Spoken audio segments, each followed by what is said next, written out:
अस्सलाम वालेकुम friends.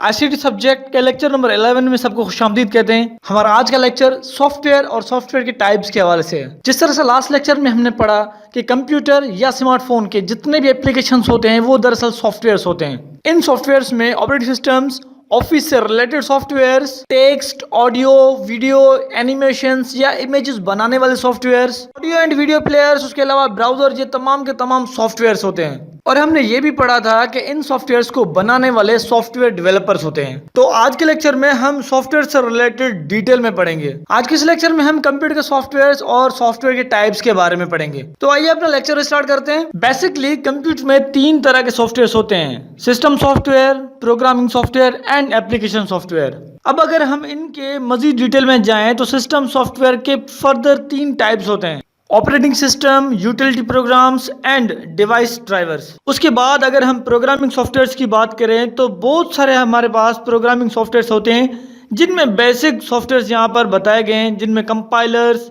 Interpreters and assembler शामिल हैं। उसके बाद एप्लीकेशन सॉफ्टवेयर्स में कस्टम बिल्ट और पैकेज्ड सॉफ्टवेयर्स होते हैं। चलिए सबसे पहले हम सॉफ्टवेयर से स्टार्ट करते हैं।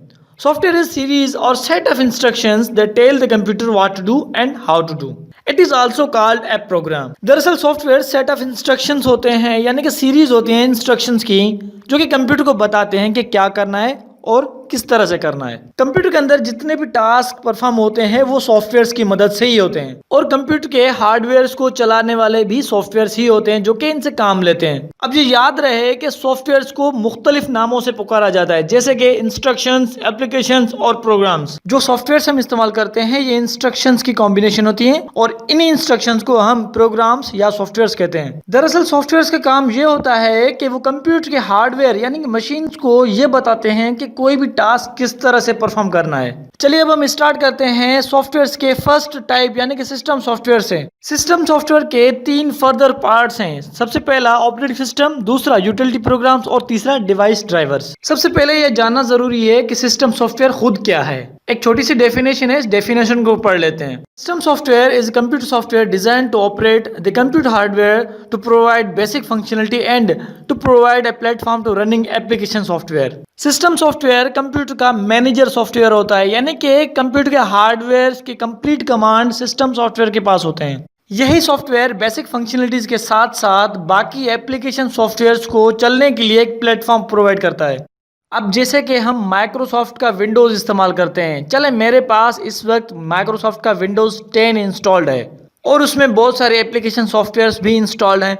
अब अगर मुझे कोई सॉन्ग प्ले करना है VLC मीडिया प्लेयर के थ्रू, तो उस एप्लीकेशन सॉफ्टवेयर यानी कि VLC मीडिया प्लेयर को चलाने वाला सिस्टम सॉफ्टवेयर होगा। अब आप इस बात में आके परेशान हो गए कि यहाँ पर सिस्टम सॉफ्टवेयर कौन सा सॉफ्टवेयर है, तो जवाब ये है कि सिस्टम सॉफ्टवेयर दरअसल माइक्रोसॉफ्ट का विंडोज 10 जो कि मेरे पास इंस्टॉल्ड है। अब बायोस के बारे में तो आपको पता ही होगा, BIOS basic input and output system, इसके बारे में हम पहले भी पढ़ चुके हैं। बायोस के फंक्शन में से एक फंक्शन पोस्ट यानी कि पावर ऑन सेल्फ टेस्ट, इसका काम ये होगा जब हम कंप्यूटर को ऑन करेंगे तो तमाम डिवाइसेस को चेक करेगा कि वो अटैच हैं या नहीं। और बायोस का काम ये भी होता है, ये ऑपरेटिंग सिस्टम और डिवाइसेस के बीच में जो डेटा फ्लो है इसको मैनेज भी करता है और इसको मॉनिटर भी कर रहा होता है। जिस तरह से हम ये पढ़ के आए कि बायोस के अंदर एक पोस्ट फंक्शन होता है, उस पोस्ट फंक्शन का काम ये है कि वो डिवाइसेस को चेक करेगा कि वो अटैच हैं या नहीं। उस पोस्ट फंक्शन के बाद फिर एक बूट प्रोग्राम होता है। इस बूट प्रोग्राम का काम ऑपरेटिंग सिस्टम को मेन मेमोरी के अंदर लोड करना होता है। ये बूट प्रोग्राम दरअसल बायोस का एक फंक्शन है। तो इसी हिसाब से हम कह सकते हैं कि बायोस जो है वो एक सिस्टम सॉफ्टवेयर है जो कि कंप्यूटर के हार्डवेयर को मैनेज करता है। चलिए ये तो हो गया सिस्टम सॉफ्टवेयर। अब हम पढ़ते हैं ऑपरेटिंग सिस्टम के बारे में कि ऑपरेटिंग सिस्टम क्या है। An operating system is a software that communicates with hardware and allows other programs to run. Operating system का काम कंप्यूटर के फिजिकल कंपोनेंट्स यानी कि जो मशीन्स होते हैं उनके साथ कम्युनिकेशन का होता है, और उसके अलावा यही ऑपरेटिंग सिस्टम बाकी एप्लीकेशंस या प्रोग्राम्स को चलने के लिए अलाउ करता है। जिस तरह से मैंने एक एग्जांपल के तौर पे कहा कि अगर मुझे कोई सॉन्ग प्ले करना हो VLC मीडिया प्लेयर के थ्रू, तो यही ऑपरेटिंग सिस्टम है जो कि उस VLC मीडिया प्लेयर को चलाने वाला होगा और यही अलाउ करने वाला होगा। हम जो कंप्यूटर्स इस्तेमाल करते हैं जिनमें desktop computers, tablet PCs, laptop, smartphones, इन सब में ऑपरेटिंग सिस्टम जरूरी होता है। जब भी हम अपने कंप्यूटर को ऑन करते हैं तो वही फाइल्स जो कि इस ऑपरेटिंग सिस्टम के होते हैं वो लोड होते हैं मेन मेमोरी के अंदर। चलिए अब आपके कंफ्यूजन को दूर कर ही देते हैं कि ऑपरेटिंग सिस्टम्स असल में हैं क्या। कंप्यूटर में चलाने के लिए बहुत सारे ऑपरेटिंग सिस्टम्स का इस्तेमाल किया जाता है, जैसे कि ये एक लिनक्स का ऑपरेटिंग सिस्टम है और ये जो ऑपरेटिंग सिस्टम आप देख रहे हैं ये यूनिक्स ऑपरेटिंग सिस्टम है। ये जो ऑपरेटिंग सिस्टम आप देख रहे हैं ये माइक्रोसॉफ्ट का डॉस यानी कि डिस्क ऑपरेटिंग सिस्टम है, जो कि एक कंप्लीट कमांड लाइन इंटरफेस है।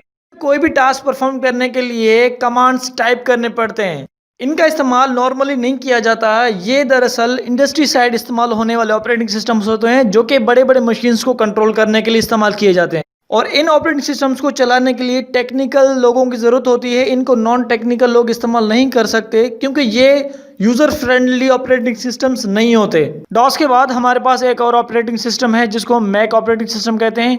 ये एक यूज़र फ्रेंडली ऑपरेटिंग सिस्टम है। इन ऑपरेटिंग सिस्टम्स में एंड्रॉयड भी एक ऑपरेटिंग सिस्टम ही है। काफ़ी लोग एक गलती करते हैं कि वो उस मोबाइल को एंड्रॉयड कह देते हैं जो कि वो यूज़ कर रहे होते हैं। दरअसल वो एंड्रॉयड नहीं, वो एक स्मार्टफोन होता है, उसके अंदर जो ऑपरेटिंग सिस्टम है वो एंड्रॉयड है। उसके बाद हम आते हैं माइक्रोसॉफ्ट विंडोज़ की तरफ। ये एक बहुत ही फेमस ऑपरेटिंग सिस्टम है जिसका इस्तेमाल कंप्यूटर्स में सबसे ज़्यादा किया जाता है। चलिए विंडोज़ के वर्जन को देख लेते हैं। विंडोज़ का सबसे पहला वर्जन यानी कि विंडोज़ 1 जो कि 1985 में रिलीज हुआ। उसके बाद विंडोज़ 3.1 जो कि 1992 में रिलीज किया गया। विंडोज़ 3.1 के बाद विंडोज़ 95 आ गया जो कि 1995 में रिलीज किया गया और इसी तरह से विंडोज़ 95 के बाद काफ़ी रिलीज आते गए और आखिरकार 2001 में विंडोज़ एक्सपी को लॉन्च किया गया। उसके बाद माइक्रोसॉफ्ट ने 2006 में एक और ऑपरेटिंग सिस्टम रिलीज किया जिसका नाम विंडोज़ विस्टा रखा गया और यूं ही 2009 में यानी कि 2006 के बाद 2009 में विंडोज़ 7 को लॉन्च किया गया। बहुत ही यूजर फ्रेंडली साबित हुआ जिसका इस्तेमाल सबसे ज्यादा किया गया। 2006 में जब विंडोज़ विस्टा आया था उसके बाद देखा गया है कि माइक्रोसॉफ्ट ने हर 3 साल बाद एक ऑपरेटिंग सिस्टम को लॉन्च किया है, जैसे कि 2006 में विंडोज़ विस्टा, देन 2009 में विंडोज़ 7 और उसके बाद यूं ही आगे चलते विंडोज़ 8.1 जो था वो 2012 में आया और इसी तरह से विंडोज़ 8 के कुछ और भी अपडेट्स आते गए। 2015 में विंडोज़ 10 को रिलीज किया गया। चलिए माइक्रोसॉफ्ट के विंडोज़ 10 की फंक्शनलिटीज, लुक और इंटरफेस को जरा देख लेते हैं। विंडोज़ 10 के अगर लुक की बात की जाए तो इसका लुक बहुत ही खूबसूरत और यूज़र फ्रेंडली बनाया गया है जो कि ईजी टू ऑपरेट है, यानी कि हर कोई इसको ईजिली ऑपरेट कर सकता है। ये बहुत ही एक यूज़र फ्रेंडली ऑपरेटिंग सिस्टम है और अगर हम इसके मेन्यूज़ की बात करें तो इसके मेन्यूज़ बहुत ही अट्रैक्टिव बनाए गए हैं ताकि यूज़र्स इनको ईजिली यूज़ कर सकें। इसी वजह से ये ऑपरेटिंग सिस्टम एक यूज़र फ्रेंडली ऑपरेटिंग सिस्टम है। उसके बाद इस विंडो के अंदर बिल्ट इन जो प्रोग्राम्स हैं उनकी अगर हम बात करें तो इनको इस तरह से सॉर्ट आउट किया गया है ताकि उनको कोई भी इजीली फाइंड कर सके। मोस्टली ऑपरेटिंग सिस्टम के जो बिल्ट इन प्रोग्राम्स होते हैं उनको ढूंढना बड़ा मसला होता है, लेकिन माइक्रोसॉफ्ट के जो प्रोडक्ट्स हैं स्पेशली विंडोज़ 10 इनमें फंक्शंस को इस तरह से रखा गया है कि कोई भी इसको इजीली फाइंड कर सके और चला सके। इस ऑपरेटिंग सिस्टम को इस्तेमाल करते हुए आप इजीली नेटवर्क के साथ कनेक्ट हो सकते हैं, कोई भी डिवाइस ऐड कर सकते हैं और इसके अलावा न्यू अपडेट्स से रिलेटेड नोटिफिकेशंस भी आप पढ़ सकते हैं। विंडोज़ 10 में जो सर्चिंग टेक्निक इस्तेमाल की गई है वो बहुत ही ज़बरदस्त है। पूरे ऑपरेटिंग सिस्टम के अंदर आपको कुछ भी फाइंड करना हो तो आप डायरेक्टली सर्च भी कर सकते हैं। ना ही सिर्फ ऑपरेटिंग सिस्टम की फंक्शनलिटीज़ बल्कि आप इस सर्च बॉक्स को एज ए ब्राउज़र भी इस्तेमाल करके कोई भी चीज़ इंटरनेट पर सर्च कर सकते हैं। चलिए ये तो हो गए ऑपरेटिंग सिस्टम्स। अब हम आते हैं यूटिलिटी प्रोग्राम्स की तरफ। Utility software is a software design to help analyse, configure, optimise और maintain a computer. Utility program छोटे छोटे सॉफ्टवेयर्स होते हैं जो कि ऑपरेटिंग सिस्टम का हिस्सा होते हैं और इन सॉफ्टवेयर्स का काम कंप्यूटर को मेंटेन रखना होता है, यानी कि ऑपरेटिंग सिस्टम की कंप्लीट मॉनिटरिंग इन सॉफ्टवेयर्स का काम होता है। यूटिलिटी प्रोग्राम्स का काम ऑपरेटिंग सिस्टम के अंदर कुछ इस तरह से होता है जैसे किसी कंट्री में पुलिस, आर्मी, नेवी और बाकी फोर्सिंग एजेंसीज का काम हो। ये ऑपरेटिंग सिस्टम के अंदर हर एक चीज को एनालाइज करते हैं और मॉनिटर कर रहे होते हैं। यूटिलिटी प्रोग्राम्स के एग्जांपल्स की अगर हम बात करें तो इनमें uninstaller programs, disk check, registry checker, data recovery softwares, disk wipe और इन जैसे बाकी जितने भी प्रोग्राम्स होते हैं ये दरअसल यूटिलिटी प्रोग्राम्स होते हैं। हम माइक्रोसॉफ्ट के जो विंडोज इस्तेमाल करते हैं उनमें एक छोटा सा यूटिलिटी प्रोग्राम होता है जिसको डिस्क डीफ्रैगमेंटर कहते हैं। इस यूटिलिटी प्रोग्राम का काम डिस्क को मेंटेन रखना होता है।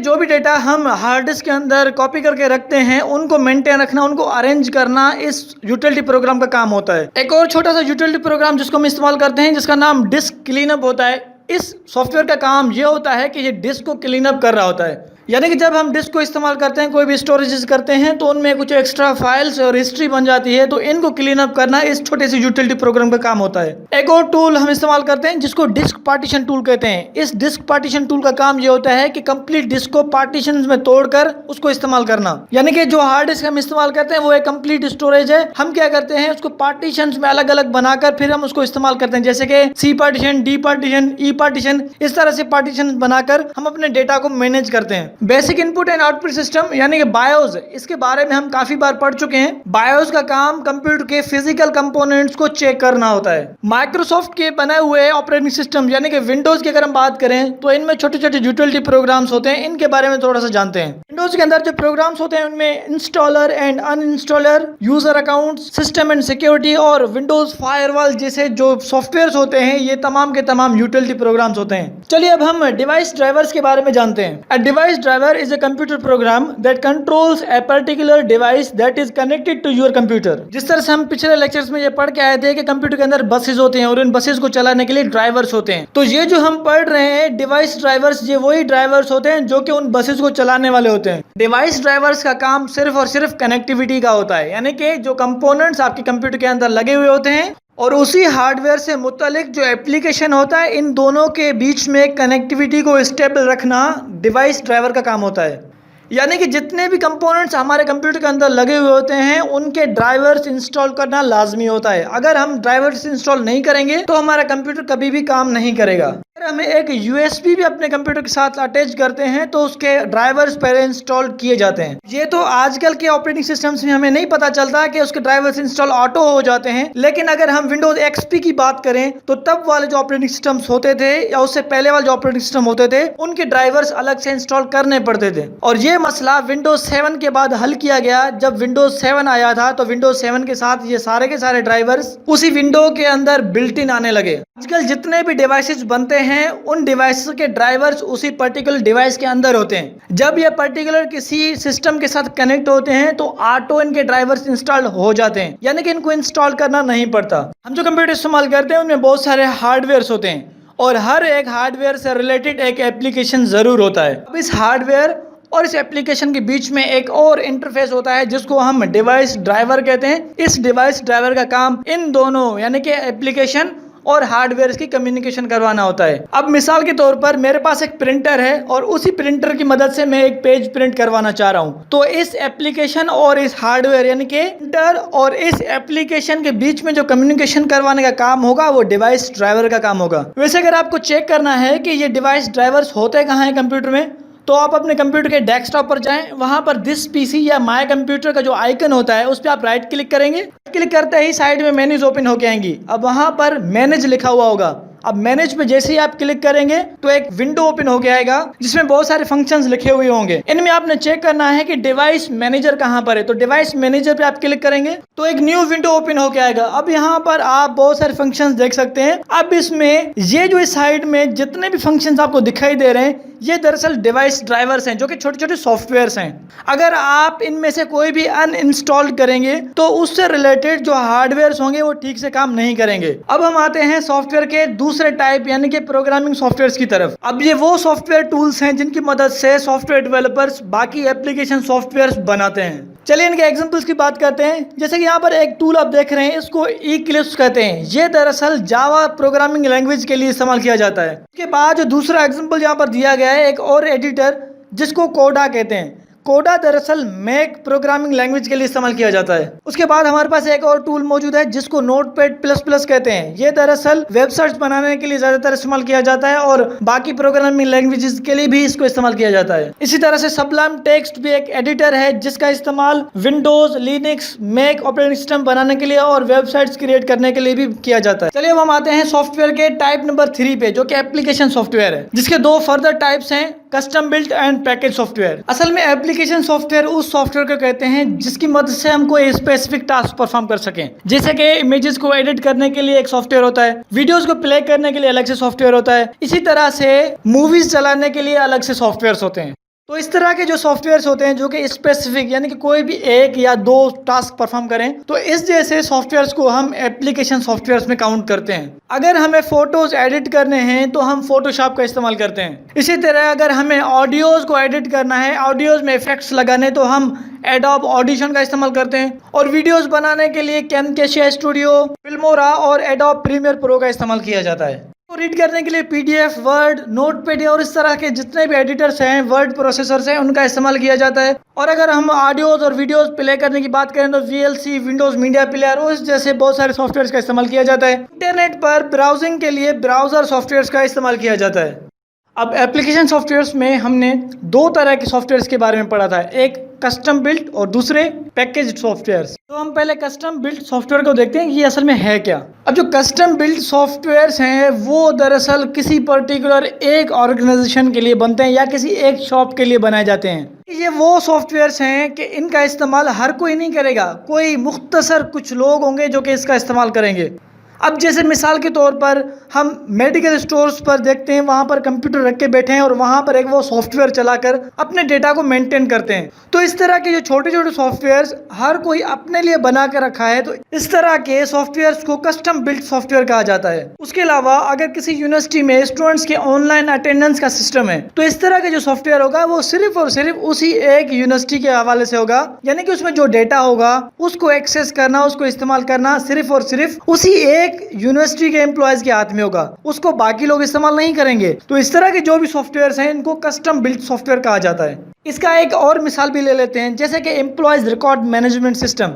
किसी भी एक इदारे में जितने भी एम्प्लॉयज हैं जो कि वहां पर जॉब करते हैं, उनकी डेटा को मेंटेन रखने के लिए एक छोटा सा सॉफ्टवेयर होता है और वो सॉफ्टवेयर दरअसल सिर्फ और सिर्फ वो इसी एक इदारे के लिए होगा, इसको बाकी इदारे इस्तेमाल नहीं करेंगे। तो ये भी एक कस्टम बिल्ट सॉफ्टवेयर कहलाएगा। उसके बाद हमारे पास पैकेज सॉफ्टवेयर्स होते हैं। पैकेज सॉफ्टवेयर्स का काम एक जैसे टास्क परफॉर्म करना, जैसे कि ऑफिस इन्वायरमेंट में हम माइक्रोसॉफ्ट ऑफिस का इस्तेमाल करते हैं। अगर हम एडोब के प्रोडक्ट्स की बात करें तो एडोब फोटोशॉप जो कि फोटोज को एडिट करने के लिए इस्तेमाल किया जाता है। आफ्टर इफेक्ट और प्रीमियर प्रो ये दो प्रोडक्ट्स ऐसे हैं जो कि वीडियोस और एनिमेशंस क्रिएट करने के लिए इस्तेमाल किए जाते हैं। एडोब फ्लैश जो है ये इस्तेमाल किया जाता है दरअसल एनिमेशंस क्रिएट करने के लिए। और उसके बाद एडोब इलस्ट्रेटर जो कि लोगो डिजाइनिंग, ब्राउशर्स, पोस्टर्स, फ्लायर्स और इमेजेस एडिटिंग करने के लिए इनको इस्तेमाल किया जाता है। ड्रीमवीवर का इस्तेमाल वेबसाइट्स डेवलप करने के लिए किया जाता है और एडोब ऑडिशन का इस्तेमाल दरअसल ऑडियोज पे इफेक्ट्स वगैरह लगाने के लिए और उनको एडिट करने के लिए इस्तेमाल किया जाता है। तो दोस्तों आज का हमारा लेक्चर सॉफ्टवेयर्स के हवाले से था। उम्मीद है कि वीडियो आपको पसंद आई होगी। अगर वीडियो पसंद आए तो सब्सक्राइब करें, लाइक करें और अगर आपको कोई भी क्वेश्चन है तो आप हमें कमेंट बॉक्स में पूछ सकते हैं, या फिर अगर आपको कोई भी सजेशन देनी है तो आप कमेंट बॉक्स में भी दे सकते हैं और इस दिए गए ईमेल एड्रेस पर भी आप हमें कुछ भी फीडबैक दे सकते हैं। दोस्तों अगर आपने हमारा चैनल अभी तक सब्सक्राइब नहीं किया तो सब्सक्राइब बटन पर क्लिक करें और बेल आइकन को प्रेस करें ताकि हमारे वीडियोस आप तक आसानी से पहुंच सकें।